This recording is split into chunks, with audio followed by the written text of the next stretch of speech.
So guys, very good evening and welcome back to the taxation session. एक new slide आपको दिख रही होगी सामने। मेरे ख्याल से जीएसटी मैकेनिज्म जो हमने इस चार्ट में पढ़ा हुआ है ये आपके भेजे में फिट हो गया होगा अभी, राइट? फिर से रिपीट करने की जरूरत है क्या? मतलब ऐसी सिचुएशन आनी चाहिए कि यार चार्ट देख लिया, नींद में आके भी मैं आपको पूछता हूं, अरे बताओ जीएसटी मैकेनिज्म कौन सा एग्जाम्पल देखा था अपन ने, आपको सब चीजें जुबानी याद रहनी चाहिए। उस सिचुएशन पे हम पहुंचे हैं क्या? हाँ या ना? हमने यहाँ पे काफी डिटेल में देखा था कि वैल्यू ऐड कैसे हो रहा है। मैंने आपको बताया था कि कैसे एक कस्टमर जो पहले सप्लायर था वो भी कस्टमर बन जाता है, जो पहले कस्टमर था वो भी सप्लायर बन जाता है, किस तरीके से जीएसटी कलेक्ट किया जाता है, रिकवर किया जाता है और पे किया जाता है गवर्नमेंट को, राइट? याद आ रही है चीजें? हाँ या ना? जो हमने कल देखी थी, कल काफी डिटेल में हमने इन चीजों के ऊपर बात की थी, इफ यू रिमेंबर, राइट? चलिए सामने ध्यान देना स्क्रीन के ऊपर। पढ़ना चाहोगे क्या पहले, ये एक्सप्लेन करूं मैं? एक काम करते हैं, मैं पहले एक्सप्लेन करता हूं, समझ लो, बाद में प्रॉपर तरीके से उसको रीड करना, ये लिखना भी है हमें बुक में, ठीक है? ध्यान देना, जीएसटी के पहले जो भी टैक्सेशन सिस्टम था वहां पे there was one effect that was happening and that effect was known as cascading effect. Sir cascading effect मतलब क्या? कास्केडिंग इफेक्ट का मतलब सिंपली ये है कि टैक्स ऑन टैक्स। मुझे बताओ, हमने वैल्यू डिफाइन की कि यार ये फोन 1 लाख रुपए का है, इस 1 लाख रुपए के ऊपर जीएसटी लगेगा। ये हमने सोचा, डिफाइन किया, यही हमने देखा। 1 लाख रुपए के ऊपर 10,000 रुपए सपोज जीएसटी लग गया, suppose assuming 10% is the rate of GST. ये 10,000 के ऊपर मैं आपको फिर से बोल रहा हूं भाई, जीएसटी के ऊपर जीएसटी भर। जीएसटी लगा ना, फोन के ऊपर तूने जीएसटी भरा ना, अब जीएसटी के ऊपर जीएसटी भर। आपको कैसा लगेगा? यार ये लोग तो लूटने बैठे हुए हैं कि पहले एक गुड्स जो मैंने परचेज किया उसके ऊपर मैं टैक्स पे करूं, फिर उस टैक्स के ऊपर भी मैं टैक्स पे करूं। आप सोचो ना, मतलब आपने जो कमाया इनकम उसके ऊपर आपने टैक्स पे किया, उस टैक्स के ऊपर आप फिर से टैक्स पे कर रहे हो। समझने आ रहा है कुछ मैं क्या बोल रहा हूं? इस कंसेप्ट को बोलते हैं कास्केडिंग इफेक्ट। जब टैक्स के ऊपर टैक्स लगता है उसको हम बोलते हैं कास्केडिंग इफेक्ट। जीएसटी से पहले जो इनडायरेक्ट टैक्सेशन जो था, इनडायरेक्ट टैक्स तो था पूरा, जितने भी टैक्सेस थे, एक्साइज बोलो या वैट बोलो, सीएसटी बोलो, सर्विस टैक्स बोलो, यहां कास्केडिंग इफेक्ट कुछ मात्रा में था। मतलब टैक्स पे भी टैक्स लगता था। आज जीएसटी के अंदर में भी है, टैक्स ऑन टैक्स है, बट इतनू सा है, इतनू सा, बहुत छोटा। मतलब इन्होंने ट्राई किया है कि टैक्स ऑन टैक्स के इफेक्ट को निकाल दिया जाए, बट ऑब्वियसली इतना आसान नहीं है, तो काफी हद तक निकल गया, बट अभी भी थोड़ा सा पेंडिंग है। इसी कास्केडिंग इफेक्ट का एग्जाम्पल आपको स्क्रीन के ऊपर दिख रहा है, जीएसटी के पहले और जीएसटी के टाइम पे। ध्यान देना, समझा रहा हूं मैं। मैन्युफैक्चरर है, मैन्युफैक्चरर ने 1 लाख रुपए में चीज को बनाया, बेसिक कॉस्ट 1 लाख रुपए लगा उसको, ठीक है? कॉस्टिंग में बेसिक कॉस्ट क्या होता है पढ़ा होगा आपने, सिर्फ नॉर्मल जो बेसिक कॉस्ट लगा है, उस कॉस्ट के ऊपर अब मैन्युफैक्चर हो गया। हमने देखा है कि यार जीएसटी से पहले मैन्युफैक्चर हुआ कि it was a triggering event for excise duty. Manufacture हुआ कि एक्साइज लेने आ जाएगी गवर्नमेंट, हाँ या ना? राइट? जैसे एक्साइज लेने आ जाती है, उसका परसेंटेज है सपोज 10% है, यहां पे एक्साइज पे करना है 1 लाख रुपए के ऊपर 10% इज 10,000। 10,000 सपोज एक्साइज ड्यूटी है।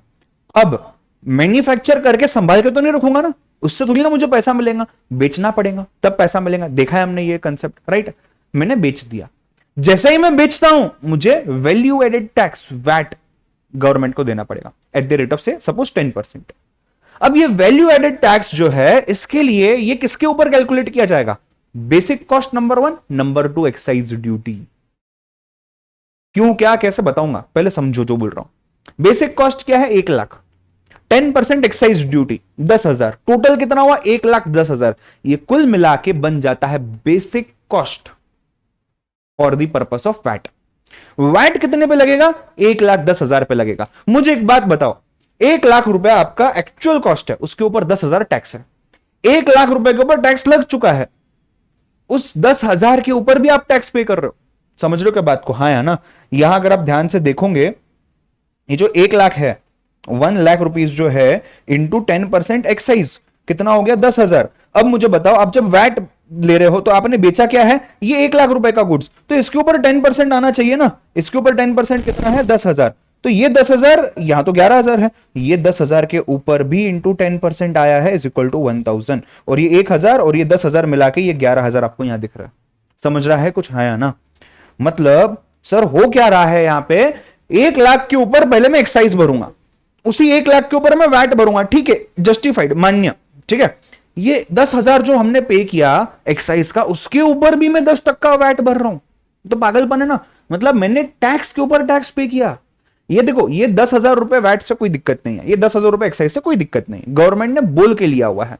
बट ये जो 1,000 रुपए है, ये तो जस्टिफाइड ही नहीं है ना यार। मतलब तुम एक्साइज भर रहे हो इसीलिए तुम ये 10% एक्स्ट्रा भर रहे हो, नहीं तो ये भरते ही नहीं तुम। इतने से आपके गुड्स चीप हो जाते, आपके गुड्स का प्राइस 1,000 रुपए से कम हो जाता। Guys getting the point, yes और नो? ठीक है। अब ये रहा एक किस्सा, जब तक मैन्युफैक्चरर किसी को सेल करता है, व्हाट नेक्स्ट?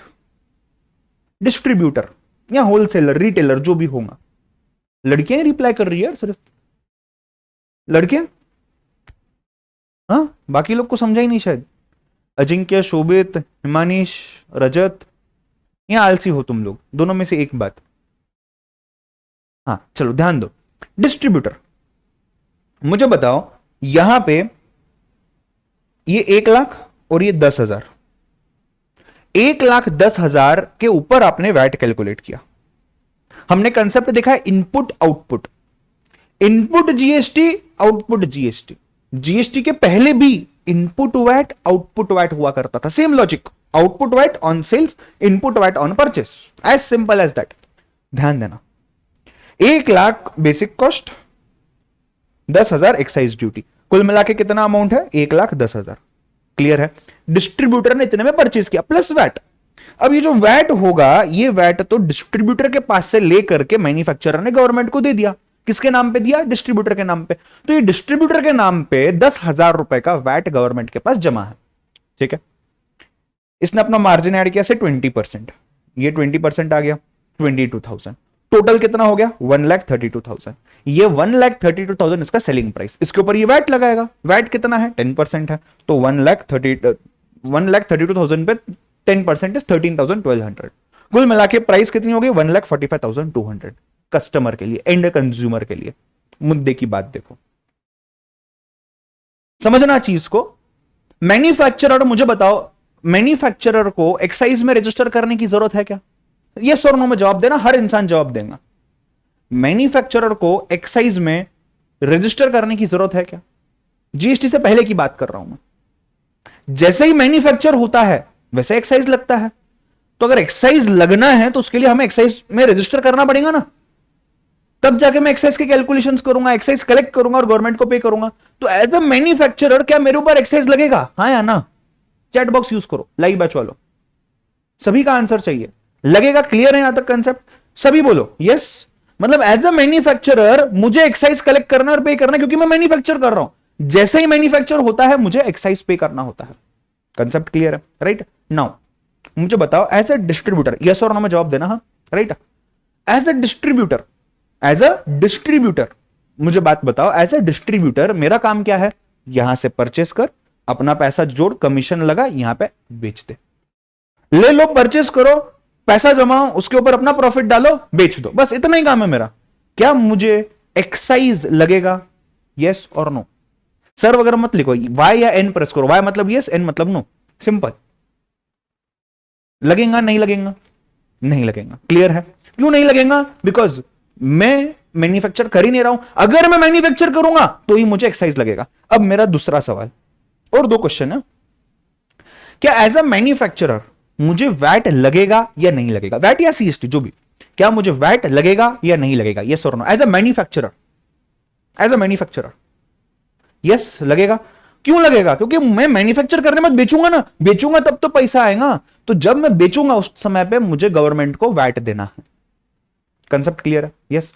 मुझे बताओ, डिस्ट्रीब्यूटर हूं मैं, as a distributor, as a wholesaler, as a retailer, क्या मुझे वैट लगेगा या नहीं लगेगा? लगेगा, राइट? मतलब एज अ मैन्युफैक्चरर मुझे एक्साइज भी लगेगा, मुझे वैट भी लगेगा। एज अ डिस्ट्रीब्यूटर मुझे सिर्फ और सिर्फ वैट लगेगा। यहां तक कंसेप्ट क्लियर है आपका? मजे की बात देखो, मजे की बात देखना, मैन्युफैक्चरर ने आउटपुट एक्साइज दिया, डिस्ट्रीब्यूटर ने, अच्छा आउटपुट एक्साइज के साथ आउटपुट वैट भी दिया। ये इसने मैन्युफैक्चर किया और ये इसने सेल कर दिया, ठीक है। क्या ये डिस्ट्रीब्यूटर के लिए ये आउटपुट वैट बन जाएगा इनपुट वैट? यस और नो? हमने देखा है ना, आउटपुट मतलब क्या, जीएसटी वही है, वैट वही है, आउटपुट सेल वाले की तरफ से, इनपुट परचेस वाले की तरफ से। धीरे धीरे याद आ रही है चीजें शायद आपको, राइट। आउटपुट वैट जो है, ये आउटपुट वैट इसके लिए इनपुट वैट बन जाएगा, ठीक है। मुझे बताओ, क्या ये आउटपुट एक्साइज इसके लिए आउटपुट इनपुट एक्साइज बनेगा क्या? यस और नो? आउटपुट वैट इसके लिए इनपुट वैट बन गया, आउटपुट एक्साइज उसके लिए इनपुट एक्साइज बनेगा क्या? नो बोल रहे हो? अरे क्यों? एक्साइज तो एक्साइज ही है ना। मैन्युफैक्चरर के लिए आउटपुट है क्योंकि वो सेल कर रहा है, डिस्ट्रीब्यूटर के लिए इनपुट है क्योंकि वो परचेस कर रहा है ना क्यों बोल रहे हो? जो ना बोल रहे मुझे समझाओ, बोलो क्यों ना, why no? Yes anyone, you can unmute and tell. क्यों नहीं? अच्छा कोई ऐसा है क्या जो मेरे साथ है कि सर हां आउटपुट एक्साइज का इनपुट एक्साइज होगा? एनीवन? एक भी स्टूडेंट नहीं। आरजू इज सेइंग डिस्ट्रीब्यूटर को एक्साइज नहीं लगता है बिकॉज दे डोंट मैन्युफैक्चर। नहीं नहीं, डिस्ट्रीब्यूटर को एक्साइज लगे या ना लगे मैं उसकी बात ही नहीं कर रहा हूं, मैं ये बोल रहा हूं अगर इसके लिए आउटपुट है तो इसके लिए इनपुट क्यों नहीं है? क्यों नहीं है? इसने सेल किया, उसने परचेस किया, लगना चाहिए ना। Sir it's paid on manufacture only. हाँ ना, तो मैं कहां कुछ बोल रहा हूं, देखो मैन्युफैक्चरर ने एक्साइज किसके पास से लिया? डिस्ट्रीब्यूटर के पास से लिया, डिस्ट्रीब्यूटर ने पे तो किया ना एक्साइज, मैन्युफैक्चर भले मैन्युफैक्चरर ने किया हो। बोलो हाँ या ना, बोलो। अच्छा मुझे एक बात बताओ, मुझे एक बात बताओ, जब तक मैं सेल नहीं करता, मैं सप्लायर हूं, मैं सेलर हूं, आप परचेसर हो, जब तक मैं आपको सेल नहीं करता तब तक क्या आप मुझे पैसा दोगे? नहीं, जब मैंने सेल किया तभी आप मुझे पैसा दोगे, जब आप मुझे पैसा दोगे तो ही मैं गवर्नमेंट को पैसा डिपॉजिट करूंगा, बराबर। अब मुझे एक बात बताओ, मैंने मैन्युफैक्चर कर दिया, जब तक मैं ये मैन्युफैक्चर किया हुआ गुड्स आपको सेल नहीं करता हूं तब तक क्या गवर्नमेंट मेरे पास से एक्साइज नहीं मांगेगा? गवर्नमेंट तो उसी समय आ जाएगा जैसे उसको खुशबू आ गई, स्मेल आ गई कि भाई मैन्युफैक्चर हो रहा है, तभी गवर्नमेंट आ जाएंगी, बोलेंगे तूने मैन्युफैक्चर किया ना, पैसा निकाल, तू पैसा दे, बाद में तू रिकवर कर जिससे रिकवर करना है, तू किया नहीं किया मुझे फर्क नहीं पड़ता, तूने मैन्युफैक्चर किया, मेरे को पैसा चाहिए एक्साइज का, मुझे उससे संबंध नहीं, तू सेल करेगा नहीं करेगा, जब तू सेल करेगा हम फिर आएंगे, जब तू सेल करेगा हम फिर आएंगे वैट मांगने के लिए, बट आज तूने मैन्युफैक्चर कर लिया है, पैसा निकाल। मतलब मैन्युफैक्चरर एक्साइज ड्यूटी डिस्ट्रीब्यूटर से नहीं ले रहा है, मैन्युफैक्चरर एक्साइज ड्यूटी खुद के पॉकेट से पे कर रहा है गवर्नमेंट को। समझ रहे हो क्या बात को? खुद के पॉकेट से, डिस्ट्रीब्यूटर से ले ही नहीं रहा है, डिस्ट्रीब्यूटर से वो सिर्फ वैट ले रहा है क्योंकि वैट में वो भी रजिस्टर्ड है और उसको वैट का बेनिफिट मिलेगा, उसको इनपुट टैक्स कंसीडर किया जाएगा डिस्ट्रीब्यूटर के लिए, एक्साइज को नहीं, एक्साइज में खुद के पॉकेट से दे रहा हूं। तो सर अगर एक्साइज मैन्युफैक्चरर खुद के पॉकेट से दे रहा है तो फिर यहां पे हमने डिस्ट्रीब्यूटर कॉस्ट के लिए बेसिक और एक्साइज क्यों पकड़ा? मुझे एक बात बताओ, मैन्युफैक्चरर के पॉकेट से गया, बराबर, मतलब उसके प्रॉफिट से वो अमाउंट कम हो गया, वो क्यों नुकसान करके लेगा? एंड में परचेस कौन कर रहा है? आप परचेस कर रहे हो, बेच कौन रहा है? आप बेच रहे हो कस्टमर को, पैसा कौन कमा रहा है? प्रॉफिट आप कमा रहे हो, वो उसके पॉकेट से एक्साइज क्यों भरेगा? हाँ ये बात सही है कि भरना उसे है, वो आपके ऊपर ढकेल नहीं सकता कि मेरे को मेरे कस्टमर ने नहीं दिया इसके लिए मैंने तुझे एक्साइज नहीं दिया, गवर्नमेंट को ऐसा नहीं बोल सकता, भरना तो उसे ही है, बट वो रिकवर तो जरूर कर सकता है ना आपसे, बोलेगा ना मैंने एक्साइज भरा है इतना 10,000 का, 10,000 रुपए दे दे, मटेरियल लेके जा। तो इसका मतलब यह है कि यार डिस्ट्रीब्यूटर चाहे ना चाहे, डिस्ट्रीब्यूटर के लिए ये एक्साइज जो है ये कॉस्ट बन जाता है। कॉस्ट क्यों बनता है? बिकॉज डिस्ट्रीब्यूटर मैन्युफैक्चरर नहीं है, अगर डिस्ट्रीब्यूटर भी मैन्युफैक्चरर होता तो इस डिस्ट्रीब्यूटर को भी इनपुट एक्साइज मिलता और वो इनपुट एक्साइज का बेनिफिट ले सकता जब भी वो खुद मैन्युफैक्चर करता, उसमें से वो अमाउंट माइनस कर सकता। जैसे डिस्ट्रीब्यूटर आज वैट के अंदर रजिस्टर्ड है तो यहां का आउटपुट वैट इसके लिए बन गया इनपुट वैट। अब जब ये डिस्ट्रीब्यूटर आगे जाने वाले किसी कस्टमर को सेल करता है उस समय पे ये कस्टमर के पास से जीएसटी लेगा, उस जीएसटी में से ये इनपुट या वैट लेगा, सॉरी वैट ले लेगा, पहले वैट की बात करना भाई, ये वैट ले लेगा और उस वैट में से ये वाला वैट माइनस करेगा, ये आउटपुट वैट लेगा ना, आउटपुट में से इनपुट माइनस करेगा, जो बचा हुआ बैलेंस है ये बैलेंस गवर्नमेंट को पे करेगा। समझ रहे हो क्या? ये क्यों हो रहा है? बिकॉज डिस्ट्रीब्यूटर को भी वैट एप्लीकेबल है, मैन्युफैक्चरर को भी वैट एप्लीकेबल है।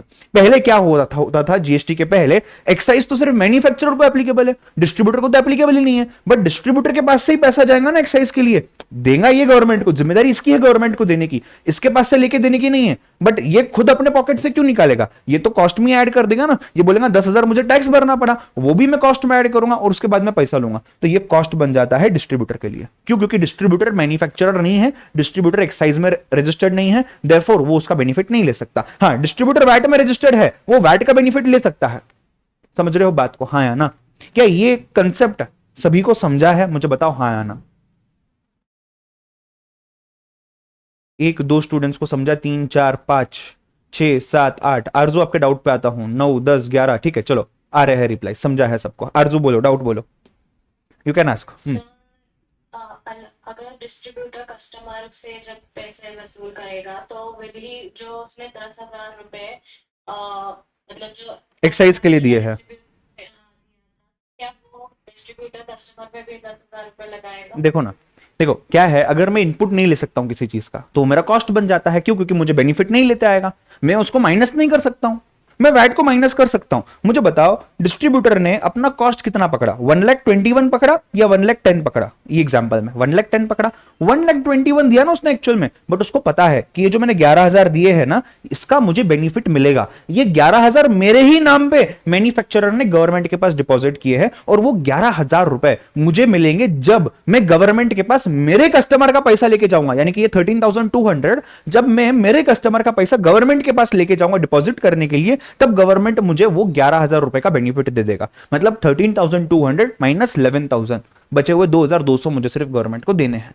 समझ रहे हो बात को?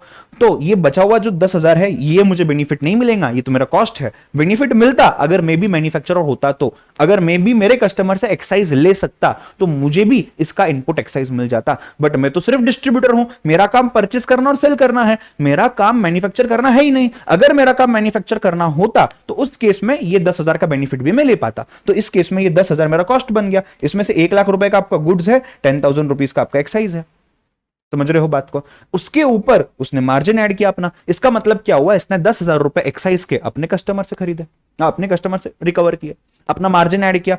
जो भी मार्जिन है टोटल प्राइस हो गई, इसके ऊपर वैट लगा लिया और ये पैसा उसने कस्टमर से ले लिया। अब जब कस्टमर के पास से 145,200 लेगा, इसमें से ये 132 अपने पास रखेगा, इसका कॉस्ट, इसका प्रॉफिट।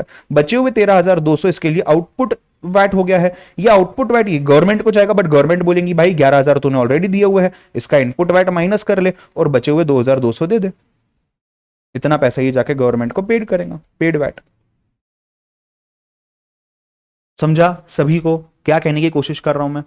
प्री जीएसटी समझा सभी को? जीएसटी के पहले क्या होता था ये समझा सभी को? यस। अब मैं ये स्क्रीन जूम करता हूं, अब पोस्ट जीएसटी को देखो और आप लोग मुझे बताओगे कि यहां पे क्या ऑब्जर्वेशन आता है आपका। I give you 2 to 3 minutes, try.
Done.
अरे नालायकों, मैं पूछ रहा हूं डन, बट मैंने उसके पहले बोला था जिसको समझा है डिफरेंस बताओ, क्या डिफरेंस लग रहा है दोनों में, क्या ऑब्जर्व कर पा रहे हो? बस डन डाल के छोड़ देने का ना। यस एनीवन, कोई एक्सप्लेन करना चाहेगा? किसको कुछ समझा है क्या हो रहा है यहां पे?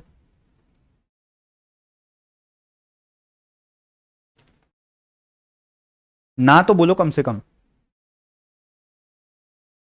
Sir there is no tax on tax now. ये अच्छा है सर, आपने स्टार्टिंग में बताए थे टैक्स ऑन टैक्स हो रहा है जो अभी नहीं हो रहा है, तो सर नहीं है। कैसे नहीं है? अच्छा चलो जाने दो, ध्यान दो सामने। देखो मैन्युफैक्चर का कॉस्ट कितना है? 1 लाख रुपए, ठीक है। मैन्युफैक्चर और होते मैन्युफैक्चर करने के बाद तुरंत क्या लगने वाला है? एक्साइज था पहले, अभी क्या है? जीएसटी है उसके जगह पे, जीएसटी लगा दिया। गवर्नमेंट आया, गवर्नमेंट ने बोले देख तूने मैन्युफैक्चर कर लिया भाई, मैन्युफैक्चर करके तो अभी क्या कर रहा है? सेल कर रहा है, जीएसटी दे। 1,20,000 टोटल हो गया, जीएसटी ले लिया। अब यहां देखो डिस्ट्रीब्यूटर के लिए कॉस्ट 1 लाख ही है। डिस्ट्रीब्यूटर के लिए कॉस्ट ज्यादा 1,10,000 1,20,000 नहीं है। क्यों? क्योंकि जीएसटी का आउटपुट, जीएसटी का इनपुट। मुझे बताओ मैन्युफैक्चरर जीएसटी में रजिस्टर्ड है क्या? जी हां। किस वजह से रजिस्टर्ड है? वो मैन्युफैक्चर भी कर रहा है इसीलिए भी, प्लस वो सेल भी कर रहा है इसलिए भी। दोनों चीजों की वजह से ये मैन्युफैक्चरर जो है ना, ये मैन्युफैक्चरर जीएसटी में रजिस्टर्ड है। और डिस्ट्रीब्यूटर सेल कर रहा है, परचेस करके प्रॉफिट कमा रहा है, तो वहां पे भी जीएसटी आ जाता है। मतलब दोनों भी लोग एक ही टैक्स के अंदर रजिस्टर्ड है। यहां पे एक इंसान 2 टैक्स में रजिस्टर्ड था, दूसरा इंसान एक ही टैक्स में रजिस्टर्ड था। तो जिसमें कॉमनली दोनों रजिस्टर्ड थे उसका बेनिफिट पास ऑन हुआ, एक्साइज का नहीं हुआ। एक्साइज का बेनिफिट लूज हो गया। बेनिफिट तो जान दो, छोड़ो उस चीज को, पर बेनिफिट के चक्कर में वैट के ऊपर भी, मतलब एक्साइज के ऊपर भी वैट लग गया। बट यहां अगर आप देखोगे, यहां पे डिस्ट्रीब्यूटर ने अपना मार्जिन ऐड कर दिया, 1,20,000 हो गया टोटल, उसके ऊपर जीएसटी लगा दिया 144। अब 144 टोटल हो गया है। ये कितना है? 24,000 माइनस 20,000, बचा हुआ 4,000, ये गवर्नमेंट को पे करेगा जाके जीएसटी। मतलब बेनिफिट पास ऑन हुआ, टैक्स के ऊपर टैक्स नहीं लगा। बेसिक कॉस्ट के ऊपर टैक्स लगा, यहां भी बेसिक कॉस्ट प्लस मार्जिन उसके ऊपर टैक्स लगा। मतलब सिर्फ वैल्यू, वैल्यू के ऊपर टैक्स। कंक्लूजन क्या है? कंक्लूजन कस्टमर के लिए, फाइनल कस्टमर के लिए पहले 1,45,200 प्राइस थी, आज 1,44,000 प्राइस है। मतलब यहां 1,40,000 के आसपास के प्राइस के ऊपर ही 1,200 रुपए बच गए। सोचो जो लोग लाखों करोड़ों में परचेसेस कर रहे हैं और जहां ये ट्रांजेक्शन एप्लीकेबल होते हैं, वहां कितना पैसा बच गया? सिर्फ टैक्स ऑन टैक्स, बस। कुछ लॉजिक नहीं, कुछ नहीं, टैक्स ऑन टैक्स। सिस्टम ही ऐसा बना हुआ था पहले। समझ रहे हो बात को? भेजे में गया है कास्केडिंग इफेक्ट क्या होता है। यही टैक्स ऑन टैक्स जो पहले होता था और जो अभी नहीं हो रहा है, इसी को हम कास्केडिंग इफेक्ट बोलते हैं टेक्निकल भाषा में। Getting the point guys? Clear है?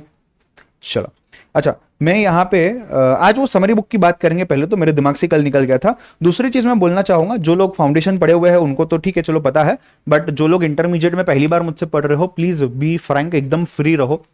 मैं उस टाइप का टीचर नहीं हूं जो कुछ गलत क्वेरी पूछ लेते हैं, भाई ये क्यों पूछ रहा है, ऐसा क्यों कर रहा है, वैसा क्यों कर रहा है, ऐसा बिल्कुल नहीं होगा। आप जितने भी क्वेरीज आते हैं, मैं उल्टा खुश रहूंगा कि आप क्वेरीज पूछ रहे हो, कितने भी डम क्वेश्चंस क्यों ना हो, कितने भी गलत क्वेश्चंस क्यों ना हो। गलत आंसर आ रहे हैं ना, बिंदास दो, किसको पता नहीं कुछ क्या है क्या नहीं है, ठीक है। शर्म शर्म आने की जरूरत नहीं होनी चाहिए कि मेरे आजू बाजू वाले क्या सोचेंगे। जो सोचना सोचने दो, अपना काम है आंसर देना, अपना नॉलेज बढ़ाना। जितना हम डिस्कशन करेंगे, जितने आप क्वेरीज पूछोगे, उतने आपके माइंड की क्लैरिटी ज्यादा हो जाएंगी। सिंपल सी बात है। मेरे लिए तो उल्टा फायदा, आप क्वेरी नहीं पूछो तो मुझे डिस्कशन कम करना पड़ेगा। बट आप ये समझो, अगर आप डिस्कशन करते हो, आप इंटरेक्ट करते हो, भले रॉन्ग आंसर्स देते हो, उस पर डिस्कशन होंगे और कंसेप्ट आपके माइंड के क्लियर हो जाएंगे। जीएसटी ऐसा सब्जेक्ट है जो इंटरमीडिएट में है, जो फाइनल में है, और सीए बनने के बाद आप सिर्फ जीएसटी के अंदर में काम करके भी लाखों करोड़ों कमा सकते हो। तो practically also very well important. अच्छा दूसरी चीज, अगर समझो आपने सीए छोड़ दिया, बीच में से नहीं कंप्लीट किया, या कर नहीं पाए, या कंप्लीट कर दिया बट आप कोई बिजनेस वगैरह कर रहे हो, कोई दूसरा जॉब कर रहे हो, आप सीए के रिलेटेड कुछ नहीं कर रहे हो, तो भी जीएसटी तो हमारे हर सुबह से शाम तक के एक्टिविटी में इन्वॉल्व है। फोन खरीदने जाओ जीएसटी है, मोबाइल खरीदो जीएसटी है, फोन खरीदो जीएसटी है, लैपटॉप खरीदो जीएसटी है, टूथपेस्ट खरीदो जीएसटी है, कैलकुलेटर खरीदो जीएसटी है, चॉकलेट खरीदो जीएसटी है, होटल में खाना खाने जाओ जीएसटी है। और लोग तो बिंदास बोलते हैं, अरे वो कल बजट आया था, वो निर्मला दीदी ने जीएसटी बढ़ा दिया तो हम ज्यादा टैक्स लेंगे। अपने को अगर पता होगा क्या बढ़ा है क्या नहीं बढ़ा है और जीएसटी कैसा कलेक्ट किया जाता है, हम हमारा बहुत फायदा कर सकते हैं। समझ रहे हो बात को? हाँ या ना? तो प्लीज सब्जेक्ट पे ध्यान देना। छोटा सा सब्जेक्ट है, 40 मार्क का है वैसे कंपैरिजन में, and at the same time let me also tell you that इस सब्जेक्ट से आपको स्कोरिंग भी बहुत ज्यादा मिलेगा। आपके पूरे इंटरमीडिएट के कोर्स में स्कोरिंग बहुत मिलेगा एग्रीगेट के लिए। एंड प्लीज प्लीज रिस्पॉन्ड, ठीक है। जितना रिस्पॉन्ड करोगे उतना आपको क्लैरिटी मिलेगा। डम से डम क्वेश्चन पूछो, कोई दिक्कत नहीं है। जो बच्चे मेरे से फाउंडेशन पढ़े हुए हैं उनको पता है, वी आर वेरी फ्री, ऐसा कुछ भी नहीं होगा। अच्छा, अगर नहीं जमा कुछ यहाँ पे, अलग से व्हाट्सएप करो, 24 घंटे के अंदर अपन या तो फोन पे बात करेंगे या वॉइस नोट भेज दूंगा कि क्या दिक्कत है कैसा है, या उसको नेक्स्ट डे क्लास में डिस्कस कर लूंगा।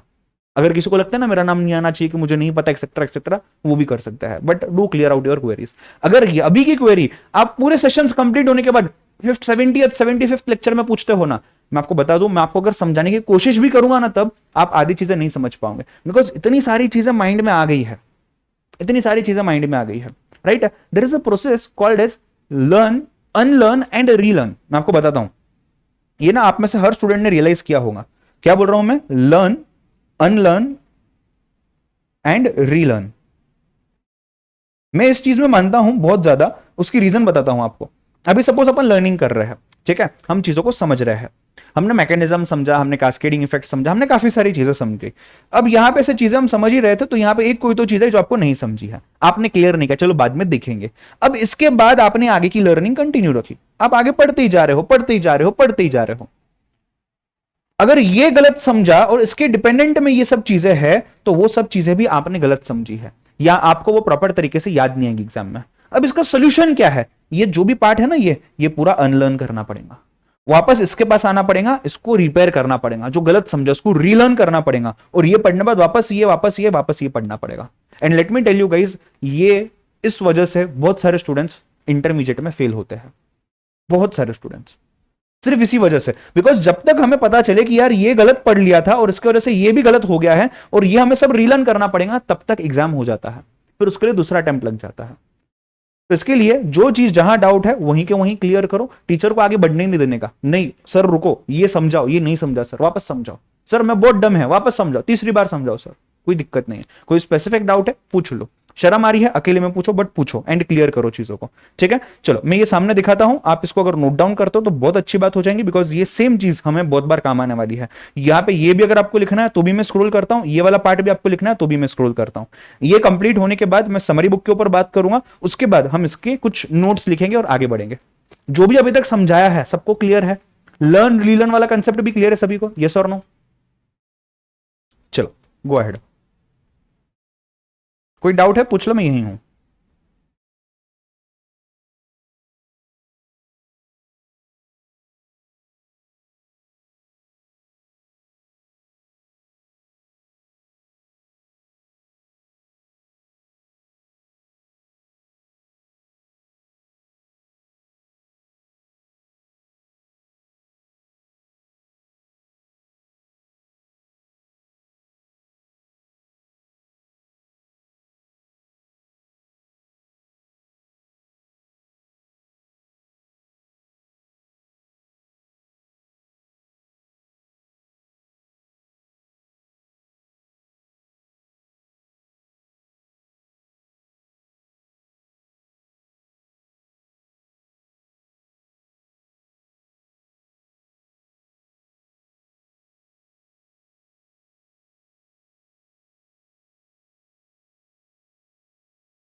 डन।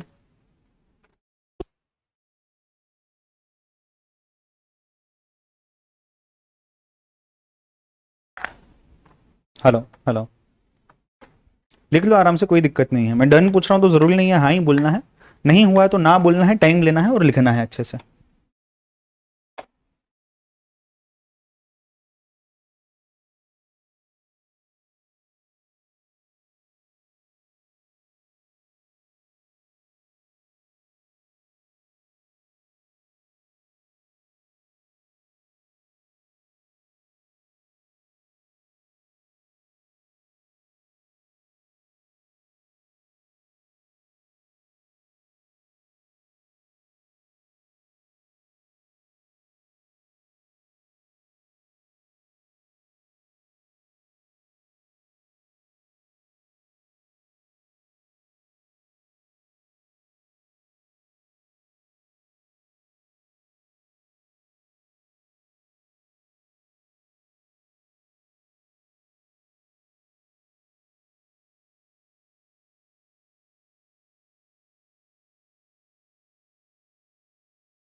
मैं इसको स्क्रॉल कर लेता हूं, जिनको ये लिखना है लिख लो।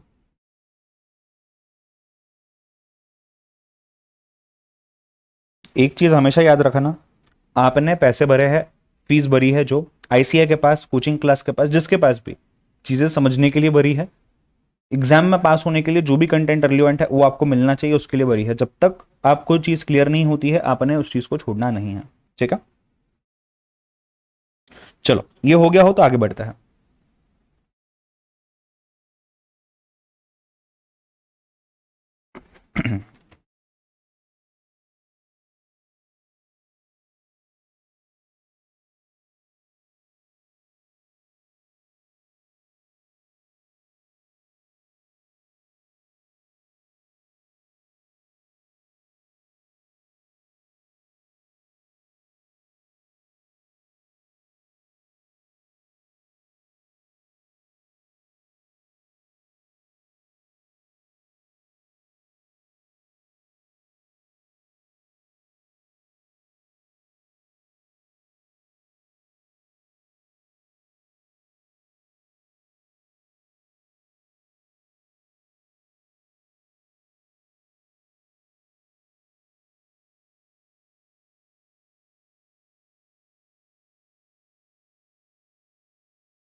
चल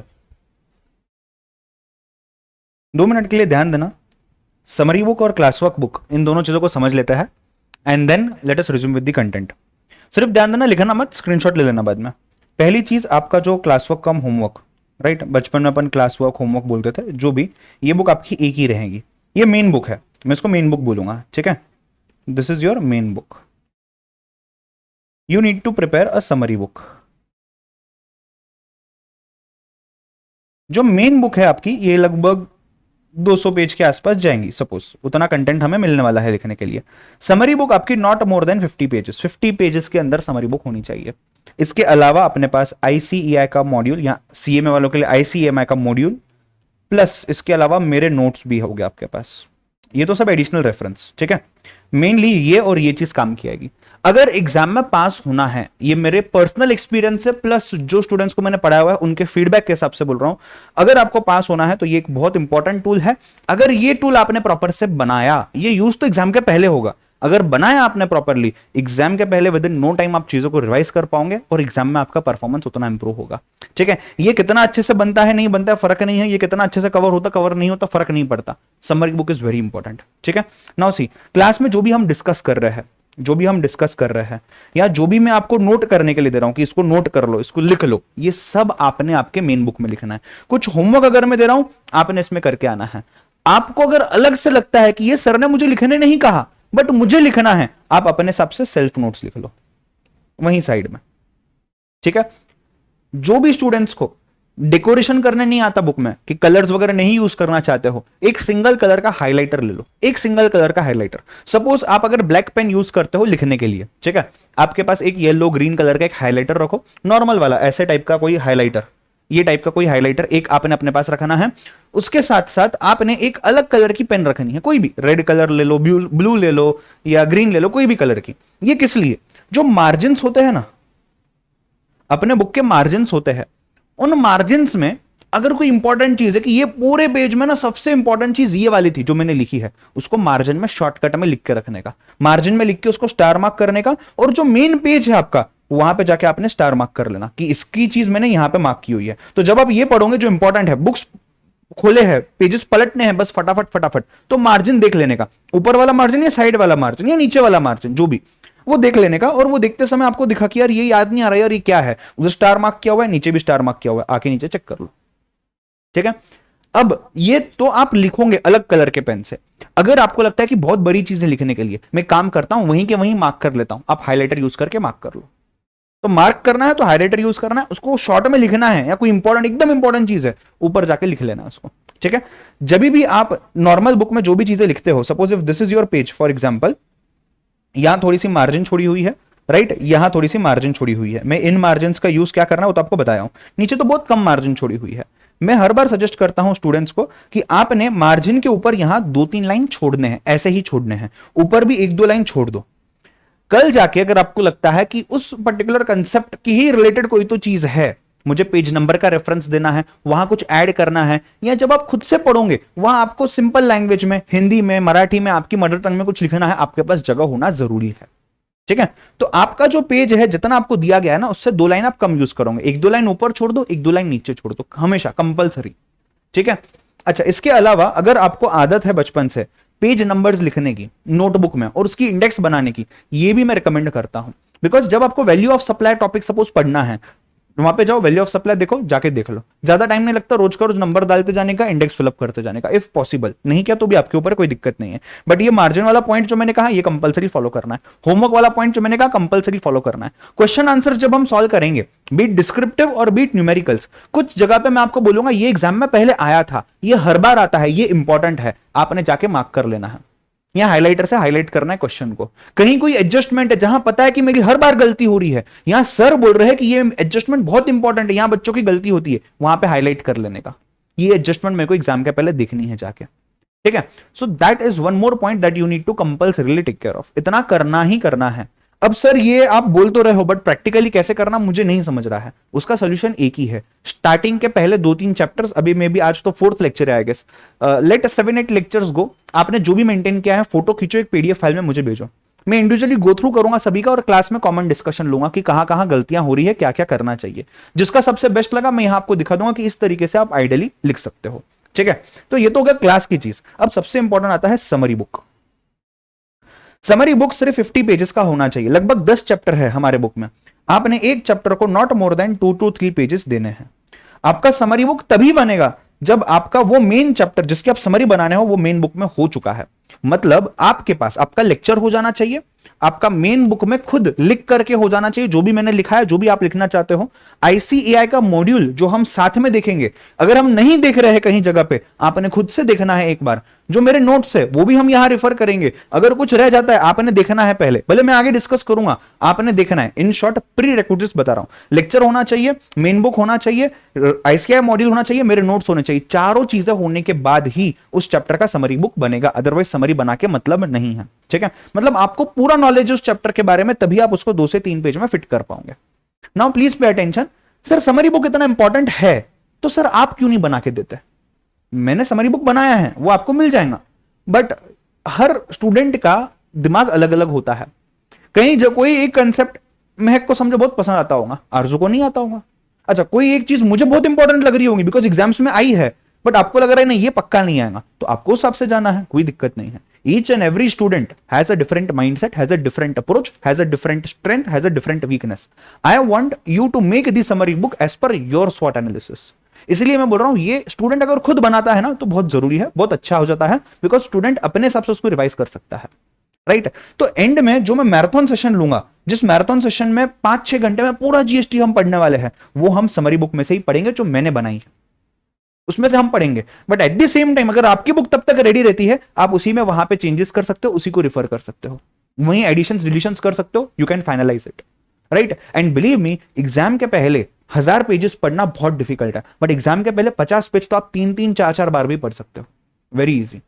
हमने सुना है ना लोगों को, सीनियर्स को, यूट्यूब पे वगैरह बहुत वीडियो सुने होंगे आपने कि यार 10-10 बार रिवाइज करना पड़ता है, 5-5 बार रिवाइज करना पड़ता है, और अपन जब बुक देखते तो हमको लगता है कि यार इतना कैसे पढ़ते होंगे ये लोग तो 12-12 घंटे, 15-15 घंटे, 24 घंटे पढ़ाई करते होंगे। ऐसा कुछ नहीं है, अगर हमारी समरी बराबर से रेडी रही ना, you will need no time to revise. Revision का मतलब क्या है? बार बार उसी चीज को देखना सॉरी, बार बार उसी चीज को अपने आंखों के सामने से निकालना, अपने माइंड में उसको बार बार डालते रहना, बस इतना ही काम है रिवीजन का। तो वो तो छोटे बुक से भी हो सकता है। ठीक है, देखो एक सिंपल सा एग्जांपल देता हूं आपको। मुझे बताओ, आपने इतने सारे मूवीज देखे हैं, फिल्म्स देखे हैं, थिएटर परफॉर्मेंसेस देखे होंगे, या आपने स्कूल टाइम में खुद भी कहीं जगह पे पार्टिसिपेट किया होगा। टेल मी वन थिंग, अगर 3 मिनट का गाना है जिसपे आपको डांस करना है, आप उसका रिहर्सल कितने मिनट का करते हो? 3 मिनट्स का गाना है, सभी स्टूडेंट्स के आंसर चाहिए चैट बॉक्स में। 3 मिनट्स का अगर सॉन्ग है, आप उसके ऊपर रिहर्सल कितने मिनटों का करोगे? कितने मिनट में परफॉर्म करके देखोगे मैं कर पा रहा हूं या नहीं कर पा रहा हूं, कितने मिनटों में? टेल मी वन थिंग, बोलो, will it be 3 minutes, less than 3 minutes और मोर देन 3 मिनट्स? रिहर्सल की बात कर रहा हूं मैं, प्रैक्टिस की बात नहीं कर रहा हूं दिशा, रिहर्सल की बात कर रहा हूं। एग्जैक्टली 3 मिनट आपने करके देखना है। अगर 3 मिनट्स का सॉन्ग है, 3 मिनट्स का सॉन्ग है, 0 से स्टार्ट हो रहा है, 3 पे एंड हो रहा है, तो आपको भी रिहर्सल करते समय 0 से स्टार्ट करके 3 पे एंड करके देखना पड़ेगा कि क्या मैं उतने ही समय में सॉन्ग के फ्लो के साथ परफॉर्म कर पा रहा हूं या नहीं कर पा रहा हूं। उसकी प्रैक्टिस भले हजारों घंटों की हो सकती है, फर्क नहीं पड़ता, बट आपको जो ट्यून सॉन्ग की सेट की हुई है उसके हिसाब से उस सॉन्ग के ट्यून के टाइम पे वो स्टेप आ रही है क्या नहीं, ये आपको देखना पड़ेगा। इसके लिए आपने 3 मिनट के गाने का रिहर्सल 3 मिनट में ही करना पड़ेगा, न लेस न ज्यादा, तभी तो आप वहां परफॉर्म कर पाओगे ना। मुझे बताओ, अगर कोई बीट आती है सॉन्ग में और वहां पे जो आपकी स्टेप है वो उस बीट के साथ मैच नहीं होती है, देखने के लिए परफॉर्मेंस खराब लगेगा या नहीं लगेगा? बिल्कुल खराब लगेगा। आपकी जो स्टेप है, जो आप नाच रहे हो, उसमें जो स्टेप आप दे रहे हो वो आपके सॉन्ग के बीट के साथ मैच होनी चाहिए। ये तो प्राइम एसेंस है ना डांस का, उसके अलावा डांस हो ही नहीं सकता। तो अगर ये होना जरूरी है तो ये सेम चीज यहां भी एप्लीकेबल होती है। मुझे बताओ, चेंज कौन कर सकता है, एडजस्ट कौन करेगा? आप करोगे, इंस्टीट्यूट करेगा, अपने को करना है। हमने कम पढ़ा तो हम फेल होंगे, हमने ज्यादा पढ़ा तो हमें ज्यादा मार्क्स मिलेंगे, ठीक है। इंस्टीट्यूट तो नहीं बोलेगा ना, अरे यार ये बच्चों ने ना इस बार कम पढ़ा है, कोविड है, थोड़ा सा काम करता है, इनको ना पास कर देते हैं, 40 के जगह पे ना 20 मार्क्स की पासिंग रखते हैं। नहीं भाई, वो वैसा नहीं करेंगे। मुझे बताओ, एग्जाम के एक दिन पहले आपको पेपर पैटर्न पता होगा ना, कब पेपर होते हैं। सपोज फर्स्ट को पेपर है तो सेकंड को छुट्टी होगी, थर्ड को पेपर है तो फोर्थ को छुट्टी होगी, सपोज फिफ्थ को पेपर है तो सिक्स्थ को वापस छुट्टी होगी, फिर सेवेंथ को पेपर होगा, right. I guess taxation is paper number 4। तो मतलब आपको ये सिक्स्थ का डे जो है यहां हॉलीडे मिलेगा, यहां आपको स्टडी लीव मिलेगी, राइट। और यहां पे आपका पेपर होगा। यहां पेपर आपका 2 PM को होता है टैक्स का, यहां पे आपका पेपर 5 PM को कंप्लीट होता है, अगर टाइमिंग्स यही रहते हैं तो यहां 5 PM को आपका पेपर कंप्लीट हो जाता है। इस दिन पे मैक्सिमम 2 से 3 घंटे ही आप पढ़ पाओगे, अज्यूमिंग रात को 12 बजे तक। इस दिन पे आप 12 घंटे भी पढ़ सकते हो, नो डाउट, और इस दिन पे आप अगेन 2 to 3 आवर्स पढ़ पाओगे। एवरेज पकड़ रहा हूं मैं, कोई स्टूडेंट ज्यादा पढ़ेगा, कोई कम पढ़ेगा। मुझे बताओ, 12+2 14+2 16, कुल मिला के आपको टैक्स पेपर के लिए पढ़ने के लिए समय बचता है 16 आवर्स। 16 आवर्स आपको बचते हैं। Now tell me guys, 16 hours में आपने समझो इनकम टैक्स और जीएसटी दोनों मिलाकर के 180 आवर्स का क्लास कर लिया। लेक्चर 180 घंटे के किए, हर चीज क्लियर है सर, एवरीथिंग क्लियर, सब याद है सर, आपने जो बोला ना हर चीज आती है सर। बट मुझे एक बात बताओ, इज इट प्रैक्टिकल 180 घंटे की चीज आप 16 घंटे में रिवाइज कर पाओगे? नहीं है प्रैक्टिकल। अरे 180 घंटे क्या, मैं बोलता हूं आपको 40 आवर्स की चीज को भी 16 घंटे में रिवाइज करना बहुत डिफिकल्ट है। तो मुझे मटेरियल बनाना है जो मुझे उस दिन पे सिर्फ उठाना है और मुझे रिवाइज करने के लिए लेना है। उस दिन मैं ये नहीं सोचूंगा अरे ये इंपॉर्टेंट है, ये इंपॉर्टेंट नहीं है, ये सर ने बताया था, ये नहीं बताया था, उस दिन मैं ये नहीं सोचूंगा। मुझे ये सब पहले ही सोच समझ के सब बना के रेडी रखना है। तो मेरा परफॉर्मेंस जो है लास्ट डे का वो 16 घंटे का होगा। अगर मेरा परफॉर्मेंस 16 आवर्स का होने वाला है तो मुझे मेरा रिहर्सल भी 16 आवर्स का करना पड़ेगा। मुझे बताओ, अगर आपका एग्जाम 3 आवर्स का है तो आप पेपर लिखने का जब प्रैक्टिस करते हो वो आप 3 आवर्स का करते हो या 4 आवर्स का करते हो? 3 घंटे का ही करोगे ना। स्पीड मैच होनी चाहिए, टाइम मैनेज करते आना चाहिए, सब आंसर्स अटेम्प्ट हो रहे हैं चेक करने के लिए। फाउंडेशन में इसमें से कुछ आधी अधूरी चीजें आपने की होंगी 100%, राइट। तो मुझे सिर्फ इतना बोलना है कि अगर 16 आवर्स में आपको पूरा टैक्स रिवाइज करना है, जिसमें से पकड़ लेते हैं सपोज कि यार 10 आवर्स अप्रोक्सीमेटली इनकम टैक्स को जाएंगे, तो आपके पास सिर्फ 6 आवर्स बचते हैं जीएसटी को। अब 6 आवर्स में मैं पूरा जीएसटी कैसे रिवाइज करूं? अगर मैं आपको बोल दूं ये लो मेरे नोट्स, ये 200 पेज के नोट्स है, आपके नोट्स 200 पेज के बन जाते हैं, और उसके बाद समझो आईसीआई का मॉड्यूल 200 पेज का, 600 पेज हो गए। 600 पेजेस 6 घंटे में आपने पढ़ने हैं, मतलब 1 घंटे में आपने 100 पेजेस पढ़ने हैं। मतलब क्या समझ रखा है आपने आपको? मशीन भी शायद इतना फास्ट नहीं पढ़ पाएंगी, पॉसिबिलिटी है उसकी भी, right. So basically I am just trying to say कि आपका जो समरी बुक बनेगा ना, ये अगर 50 पेजेस का बनता है तो वो 6 घंटे में 50 पेजेस देखना बहुत आसान है। अच्छा, एक बार नहीं, 6 घंटे में आप 50 पेज 2 बार पढ़ सकते हो, और उसी रिविजन की मैं बात कर रहा हूं। उसके लिए समरी बुक जरूरी है। ये रहा why summary book. Now what will you put in the summary book? जो भी आपने कंटेंट ये चारों चीजों में पढ़ा है, लेक्चर्स हो गए, आपकी बुक हो गई, मेरी बुक हो गई और आईसीएआई की बुक हो गई, इन चारों बुक्स में से जो भी चीज आपको लगती है इंपॉर्टेंट है, पहले चैप्टर में मैं गाइड करूंगा आपको कि कैसे करना है। एक बार आप लाइन पे लग गए ना, फिर आप खुद करेंगे। पहले चैप्टर में मैं गाइड करूंगा और मैं चेक भी करूंगा, आपका फोटो लेके मैं चेक करूंगा। तो यहां पे आपने ये समरी बुक मेंटेन करना है, जो भी इंपॉर्टेंट चीजें हैं पॉइंट फॉर्म में लिखना है, फ्लो चार्ट बनाना है, जो भी आपको ठीक लगे। आपको लगता है कोई डायग्राम ड्रॉ करूं, कर लो बिंदास, कोई दिक्कत नहीं है। जो भी आपको कन्वीनियंट लगे आपने वैसे प्रेजेंट करना है। बस आपका पूरा चैप्टर 2 से 3 पन्नों में कंप्लीट होना चाहिए समरी बुक में। छोटे छोटे फॉन्ट में लिखो, कुछ फर्क नहीं पड़ता, number of pages should be less. हाँ, बट वो पढ़ते आना चाहिए, विजिबल होना चाहिए, रीडेबल होना चाहिए, उतना ध्यान रखना, ठीक है। So when we are talking about practice, हम जितनी ज्यादा प्रैक्टिस करेंगे उतना हमारा एक्चुअल जो टाइम है परफॉर्म करने का, हम उसको मैच कर पाएंगे as good as that. And इसीलिए आपने समरी बुक मेंटेन करना है। अच्छा, यहां पे जब हम प्रैक्टिकल न्यूमेरिकल्स देखेंगे, जो जो क्वेश्चंस कंप्रीहेंसिव है या जो जो इंपॉर्टेंट एडजस्टमेंट्स है, इन चीजों को भी हमें यहां पे लिखना है। पास्ट एग्जाम क्वेश्चंस के बारे में मैं डिस्कशन करूंगा क्लास में। उन क्वेश्चन आंसर्स में से जो जो इंपॉर्टेंट लग रहे हैं उनका नाम दे देना है कि इस बुक के इस पेज नंबर पे ये क्वेश्चन है, मुझे एग्जाम के पहले दिख के जाना है, ठीक है। हर चीज इंपॉर्टेंट नहीं होती। हाँ, इंपॉर्टेंट चीज आपकी अलग होगी, मेरी अलग होगी, पॉसिबल है, बट हर चीज इंपॉर्टेंट नहीं होती। पूरी की पूरी बुक वापस से नहीं बनानी है, अगर वो कर रहे हो तो मत करो, ठीक है। आपको थोड़ी सी आइडिया आ गई होगी क्यों करना है, ये तो पक्की आइडिया आई है, कैसे करना है ये हम प्रैक्टिकली करके देखेंगे, डोंट वरी। आपकी समरी बुक जैसे ही चैप्टर क्लास में कंप्लीट होता है, सपोज नाउ से 25 फेब को आपका चैप्टर नंबर 1 एंड 2 कंप्लीट हो गया फॉर एग्जांपल, आपको मुझे इसके बाद 4 दिन में आपको दूंगा, 4 दिन के अंदर आपने समरी बुक मुझे सबमिट करना है, compulsory. I will just quickly go through it, कहां गड़बड़ है मैं इंडिविजुअली बताऊंगा या क्लास में डिस्कस करूंगा, ठीक है। आपने पूरा क्लास कर लिया और आपने समरी बुक मेंटेन नहीं की, अगर बिलीव मी गाइज आपका परफॉर्मेंस अफेक्ट होगा, काफी ज्यादा हद तक अफेक्ट होगा। तो ये एडिशनल चीज हमें करनी है। मैं होमवर्क यूजुअली क्लास में ज्यादा नहीं देता हूं, मिनिमम देता हूं, ताकि स्टूडेंट का टाइम समरी बुक खुद की पढ़ाई करने में ज्यादा जाए। इसका मतलब ये नहीं है कि आप कुछ करोगे ही नहीं, उस पर नजर कैसे रखनी है वो मेरा काम है, वो मैं बराबर करूंगा, ठीक है।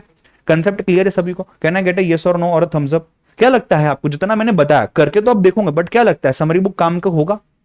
यस, काम का होगा समरी बुक?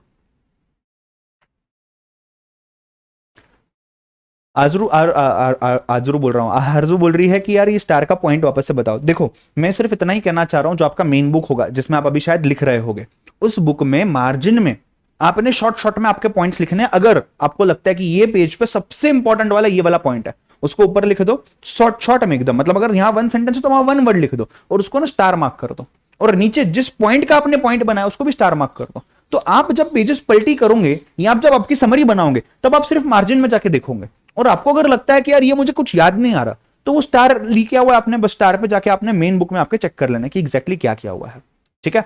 और जो मैंने इंडेक्स बोला ना आपको, यहां मेंटेन करो पेज नंबर डाल के, ये इसलिए भी इंपॉर्टेंट है बिकॉज समरी बुक में आप उसका रेफरेंस दे सकते हो कि इस पेज पे ये चीज है वो मुझे पढ़नी है, या इस चीज में से मैंने ये लेके आया हूं करके, ऐसा समझ रहे हो बात को? यस, चलिए coming back, cascading effect clear है सभी को? राइट, कास्केडिंग इफेक्ट क्लियर है सभी को? हाँ या ना? चलो great. Now coming back to one last topic for today and then we can stop maybe, और वो टॉपिक है ड्यूअल जीएसटी स्ट्रक्चर। मुझे बताओ, हम क्या बोलते हैं India is a federal country? What do you mean by the word federal? Federal meaning क्या है? फेडरल कंट्री जो हम बोलते हैं ना, फेडरल की मीनिंग क्या है? आपको पता होना चाहिए ये चीज, बताओ फेडरल की मीनिंग क्या है? What do you mean by the word federal? No one? Economics civics पढ़ा है आप लोगों ने, हिस्ट्री पढ़ा है आप लोगों ने स्कूल में? Disha says the powers are not concentrated on one authority. Okay, fine. See, when we talk about Indian country, India is a country where there are two types of governments. One is central government, another one is state government. If I talk about Maharashtra, central government में मोदी बैठे हैं, state government में उद्धव जी बैठे हैं, ठीक है? So we have two governments. अब अगर मैं महाराष्ट्र में रह रहा हूं तो मैं बोलूंगा कि मैं महाराष्ट्र गवर्नमेंट की नहीं सुनूंगा, मैं सिर्फ सेंट्रल गवर्नमेंट की सुनूंगा, चलेगा क्या? नहीं, आपको महाराष्ट्र गवर्नमेंट के रूल्स भी फॉलो करने हैं, आपको सेंट्रल गवर्नमेंट के रूल्स भी फॉलो करना है। In the same manner we have to authorities who are levying the taxes. इस वजह से इंडिया में जीएसटी भी ड्यूअल जीएसटी लाया गया, सिंगल जीएसटी नहीं है इंडिया में। सिंगल जीएसटी मतलब क्या? एक अथॉरिटी, सपोज सेंट्रल गवर्नमेंट, और वो जीएसटी लगा रहा है फॉर एग्जांपल। इंडिया में ऐसा नहीं है, इंडिया में ड्यूअल जीएसटी है, यानी कि सेंट्रल गवर्नमेंट भी जीएसटी लगाता है, स्टेट गवर्नमेंट भी जीएसटी लगाता है। आइला सर डबल जीएसटी मतलब ये तो टैक्स वन टैक्स हुआ ना? ना ना ना ना, डबल जीएसटी तो पक्का नहीं है। कैसे बताता हूं, आपने अगर गुड्स या सर्विस सेल किए, ये गुड्स या सर्विस इंट्रा स्टेट हो सकते हैं, इंटर स्टेट हो सकता है। इंट्रा क्लियर होगा। इंट्रा स्टेट मतलब एक स्टेट के अंदर में सप्लायर भी है, कस्टमर भी है। इंटर स्टेट मतलब दो अलग अलग स्टेट में है, एक स्टेट में सप्लायर है, दूसरे स्टेट में कस्टमर है। राइट। अब जैसे जैसे आपके एक ही स्टेट में ट्रांजेक्शन होता है, तो एक स्टेट के अंदर अगर ट्रांजेक्शन होगा तो सेंट्रल गवर्नमेंट भी आ जाएगा, स्टेट गवर्नमेंट भी आ जाएगा। Suppose rate of tax is 18%, suppose, तो 18% का 50% सेंट्रल के पास, 50% स्टेट के पास, मतलब 18% का 9% यहां, 9% यहां, कितना हो गया? 9 + 9 = मतलब जितना भी टैक्स है आधा सेंट्रल गवर्नमेंट लेगी in the name of CGST, central goods and services tax, आधा पैसा स्टेट गवर्नमेंट लेंगी, state goods and services tax. और अगर इंटर स्टेट ट्रांजैक्शन होता है जहां दो अलग अलग स्टेट में लोग हैं, तो वहां IGST, integrated goods and services tax, यहां 100% एक ही जगह जाएगा। तो सपोज 18% है तो 18% ही रहेगा, और ये सेंट्रल गवर्नमेंट लेने वाली है। Getting the point? यस और no?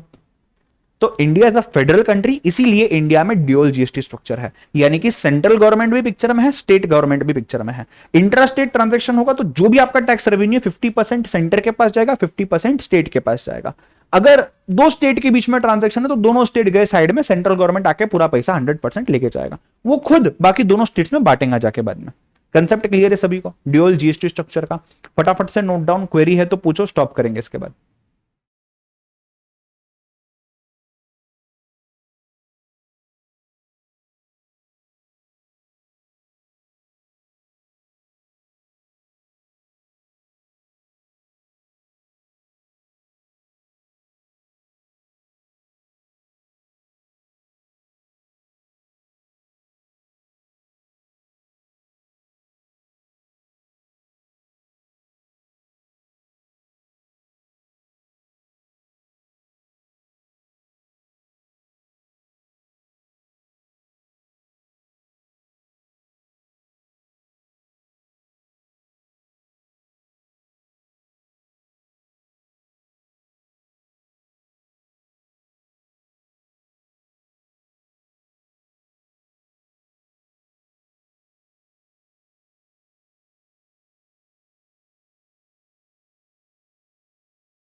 Done? Mehak is asking, sir, but how IGST central government will collect and distribute among both the states?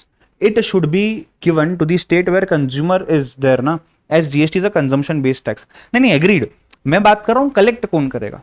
Collect central government करेगा, वो जब दोनों स्टेट्स में बांटेगा तो जो मेजर चंक है वो कंज्यूमर वाले स्टेट में बांटेगा, ठीक है? Mishfa is saying, sir please repeat inter state वाला पार्ट। सी इंटर स्टेट के केस में क्या होता है, जहां पे इंटर स्टेट है वहां पे दो स्टेट्स इन्वॉल्व हो जाता है, तो सेंट्रल गवर्नमेंट पिक्चर में आता है और बोलता है यार तुम दोनों शांत रहो, मैं कलेक्ट करता हूं टैक्स और मैं तुमको बांटता हूं बाद में। तो इंटर स्टेट के केस में क्या हो जाता है, सेंट्रल गवर्नमेंट आएगा और 100% टैक्स लेके जाएगा, वहां डिवाइड नहीं होगा। तो अगर 18% एप्लीकेबल है ना किसी चीज पे, 18% पूरा का पूरा लेके जाएगा कौन? सेंट्रल गवर्नमेंट, IGST के नाम में, और वो बाद में जाके दोनों स्टेट्स में बांट देगा, ठीक है? मिशफा क्लियर? अच्छा, एक और चीज मैं बोलना चाहूंगा, वो चीज ये है कि अगर आपको जहां भी क्वेरीज आती है और आप सेटिस्फाइड नहीं हो, शायद वो तो आप मुझे क्लियर करोगे, बट जहां क्वेरीज आती है और मैं आपको बोलता हूं थोड़ा सा रुक जाओ, ये आगे के कंसेप्ट में आएगा, उसको ना कहीं साइड में लिख लो। तो अगर वो क्लियर नहीं होता ना तो उस समय आप मुझसे पूछ सकते हो, एक पेपर बना के रखो कॉमन, जहां पे ना कोई क्वेरी जो मैं आपको बोलता हूं रुक जाओ ये बाद में आएगी, बिकॉज ये बहुत बार होने वाला है, क्योंकि चीजें एक दूसरे पर डिपेंडेंट है। तो until and unless I do not give the prerequisite learning to you, you won't be able to understand the next part. तो वो हम जस्ट नोट करके रखेंगे ना तो हमारे लिए आसान हो जाएगा। तो आपकी इंडिविजुअल क्वेरीज आप नोट करके रख सकते हो, बाद में क्लियर होगी वेल एंड गुड, नहीं क्लियर हुई तो उस टाइम पे आप मुझसे पूछ सकते हो, ठीक है? चलो, thank you so much guys, I hope you enjoyed this session as usual and we have learned a lot of new things today. Probably tomorrow we'll continue with the next part. We'll try to complete the first chapter and then go through the notes also properly. ठीक है? चलिए, bye bye, take care, see you all tomorrow.